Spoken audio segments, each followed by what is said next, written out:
Olá, crianças, tudo bem com vocês?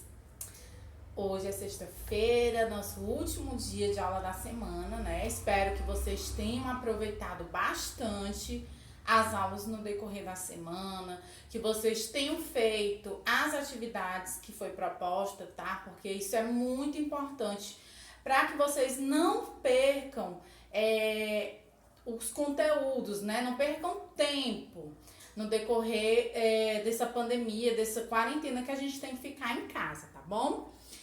Hoje a nossa aula é de ciências, tá? Aula de ciências. E na aula de ciências, nós vamos falar um pouco da nossa relação com as plantas, tá? A relação dos seres humanos com as plantas, tá?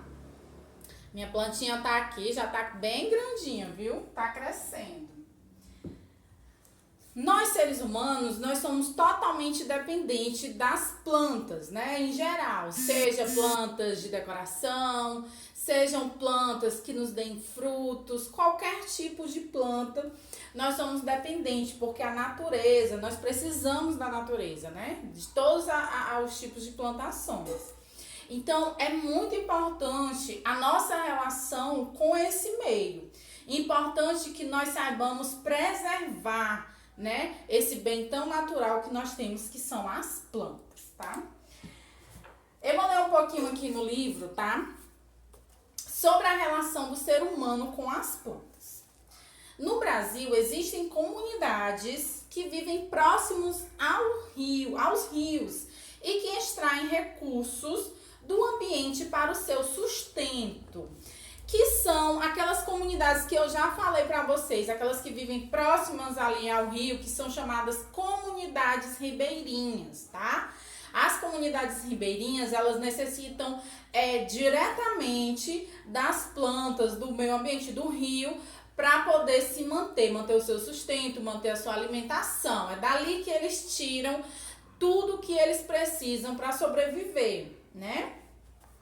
Aí, ó, na Amazônia, os moradores da comunidade Jamaraquá se alimentam dos peixes que pescam no rio e da mandioca que cultivam. Para quem não sabe, a mandioca, ela é uma raiz, tá? E dessa raiz é feita a farinha, é a goma da tapioca, né? Então, da mandioca mesmo, você pode fazer várias coisas. Pode fazer bolo, tá?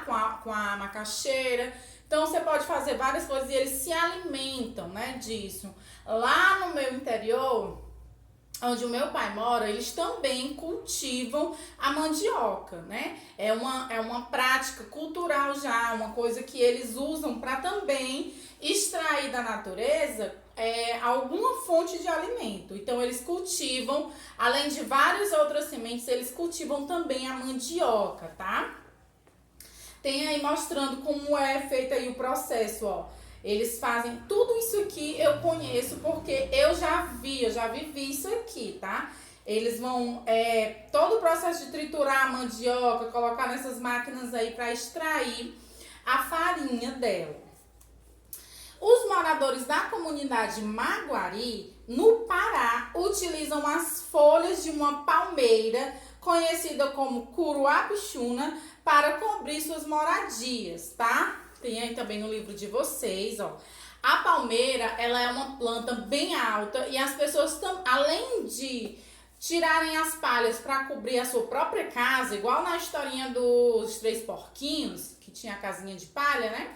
Ainda existe os indígenas, por exemplo, eles também tiram a palha da palmeira para poder fazer, né? Ou da carnaúba para fazer a sua própria moradia, tá? E além disso, ainda é feito também artesanatos. Aquele chapéuzinho que os meninos utilizam na festa junina, por exemplo. Aquele chapéu também é feito dessa palha, tá? Ela é extraída, colocada no sol para ficar bem sequinha, bem amarela. E depois vai todo um processo de riscar, de fazer o artesanato que é o chapéu. Tem vários tipos de chapéu, vários tamanhos, vários modelos. E eu conheço também muita gente que faz e trabalha com isso. Também é uma fonte de renda, tá? para vocês verem aí a importância das plantas pra gente, seja visualmente ou economicamente, né? Que às vezes a gente gosta de ter uma planta. Eu, por exemplo, tenho a minha plantinha aqui que eu cuido porque eu gosto, que eu acho bonita como decoração, mas também existem as pessoas que usam diretamente na sua economia, tá?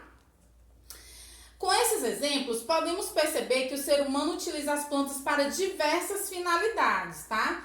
Alimentos, bebidas, para roupas, para combustíveis, para móveis, entre outros produtos que podem ser feitos a partir de partes de alguma planta. Pode ser feita da folha, como as casas, né? Da palha. Pode ser feita móveis, né? Feito móveis com a madeira. E pode ter várias outras coisas, né? Pode ser o alimento da gente, que a gente extrai frutas e verduras, legumes da natureza. Pode ser também flores como decoração, enfim. As plantas, elas têm uma infinidade de relações com o ser humano. Totalmente ligada ao ser humano às plantas. Muitas vezes o ser humano extrai da vegetação nativa do ambiente as plantas de que precisa. No entanto, também cultiva plantas para obter os materiais de que necessita. É o que nós vamos ver aqui, ó, chamado de extrativismo vegetal, tá? O extrativismo vegetal é quando você extrai da natureza aquilo que você vai precisar, né? Daquelas plantas que realmente você necessita tirar algo. Aqui tem alguns exemplos, ó. Do caule, que é um caule. Do caule da seringueira, o ser humano extrai o látex. O que é o látex? É um tipo de líquido, tá? Que se usa para fazer a borracha, né? Fazer borracha natural.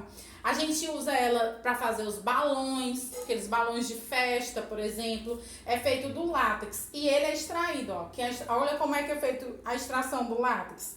Eles colocam tipo espécie de um cano e vai descendo aquele líquido da planta. A planta do que sai o látex é a seringueira, tá bom? Das folhas da carnaubeira é possível extrair uma cera que é utilizada em diversos alimentos, em tintas e medicamentos.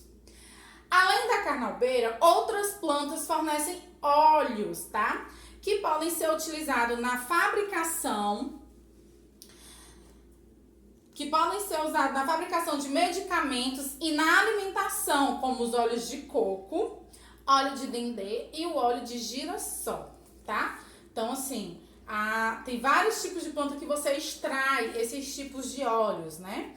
Que são utilizadas na nossa alimentação. Como é que é feito o cultivo dessas plantas? Olha só. As plantas, elas podem ser cultivadas em hortas, né? Como são o caso das verduras, né? Dos legumes, que a gente coloca elas para ser cultivada junto, né? As verduras e os legumes, chamados de hortas, ó. As hortas são locais nos quais se cultivam as plantas, como o alface, o agrião, a cenoura, o couve, o repolho, a batata e os tomates, né? Frutas, a gente cultiva em outro espaço, em outro tipo de solo. E a gente chama esses das verduras de hortas, tá? De hortas, onde você cultiva as verduras e os legumes, você chama de horta. Eu já falei sobre isso com vocês, né? Onde a gente planta as frutas, a gente chama de pomar, né? Os pomares, eles são locais onde se cultivam principalmente plantas frutíferas, né? Como a laranjeira, a macieira, o limoeiro, a videira, qualquer tipo de planta que seja frutífera, ela é classificada como uma planta de pomar, né? Onde você cultiva só ali onde você vai extrair as frutas, né?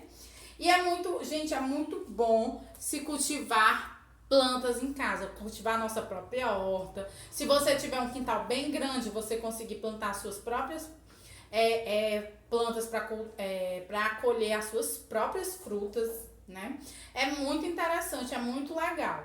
Logicamente que na cidade grande poucas pessoas têm esse espaço, né? Tem esse local para se plantar. No interior isso é mais comum, né? Lá na casa do meu pai tem diversos tipos de plantas, de flores, de frutas, enfim, várias decorativas. Então lá é bem mais fácil você ter um espaço para cultivar, que já você tem menos espaço, né? Mas quem tem quintal em casa e quiser plantar, fazer sua própria hortinha, plantar suas verduras e seus legumes, é muito bom, porque vão ser frutas e legumes e verduras orgânicas, né? Sem nenhum tipo de agrotóxico, sem nada que vai fazer mal à sua saúde, tá? Então é isso, vocês vão realizar a atividade que tá no livro, tá bom? E eu quero desejar para vocês um excelente final de semana, tá? Que vocês aproveitem aí. Quem não terminou as atividades do decorrer da semana, termine no final de semana. Pode me enviar, não tem problema, tá? Que vocês aproveitem com a família de vocês, todos em casa, claro. Que a gente, infelizmente, ainda não pode estar saindo. E até a próxima aula na segunda-feira, se Deus quiser. E ele vai permitir, tá bom? Beijo, até a próxima aula.